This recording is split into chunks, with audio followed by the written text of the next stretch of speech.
మొదటిసారి TDP party ఆఫీస్‌కొచ్చారట YS Vijayamma. YS Vijayamma Telugu Desam party ఆఫీస్‌కి వచ్చినట్టుగా అయితే తెలుస్తోంది.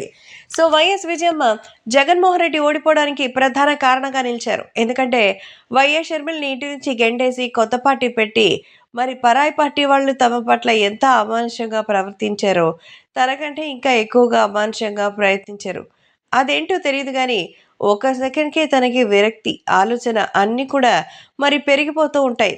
ఎందుకంటే మొదటి నుంచి వైఎస్ జగన్మోహన్ రెడ్డి వాళ్ళకి చుక్కలు చూపించారు. అటు షర్మిల గారికి ప్రత్యక్షంగాను, తన తల్లికి పరోక్షంగాను. అందుకే చెల్లి కోసం మరి తల్లి కూడా బయటకొచ్చేసింది. ఈ నేపథ్యంలో Nara Chandrababu Naidu TDP party ఆఫీస్‌కొచ్చి విషస్‌ని అందించారట.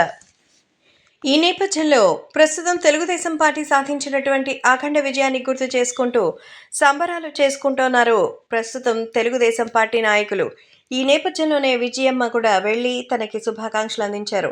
YS Jaganmohan Reddy ఓటమికి పరోక్షంగా విజయమ్మ, షర్మిల కూడా కారణం అన్న సంగతి అందరికీ తెలిసిందే. అందుకే నారా చంద్రబాబు నాయుడు కూడా ఆమెను ఎంతో సాదరంగా ఆహ్వానించారు. అంతేకాకుండా జగన్మోహన్ రెడ్డి వల్ల ఆమె కూడా ఎంతగానో ఇబ్బంది పడినటువంటి సంగతి ప్రజాముఖంగా కూడా తెలిసిందే. అందుకే ఆమెను పరామర్శించినట్టుగా కూడా తెలుస్తోంది.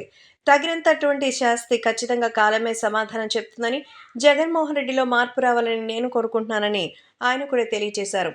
ప్రస్తుతం తెలుగుదేశం పార్టీ అధినాయకుడిగా నారా చంద్రబాబు నాయుడు ఏపీకి సీఎంగా ప్రమాణ స్వీకారం చేసిన తర్వాత ఖచ్చితంగా మీరు తెలుగుదేశం పార్టీలోకి రావాలంటే సాదరంగా ఆహ్వానం అంటూ చంద్రబాబు గారు ఆహ్వానం పలికినట్టుగా తెలుస్తోంది.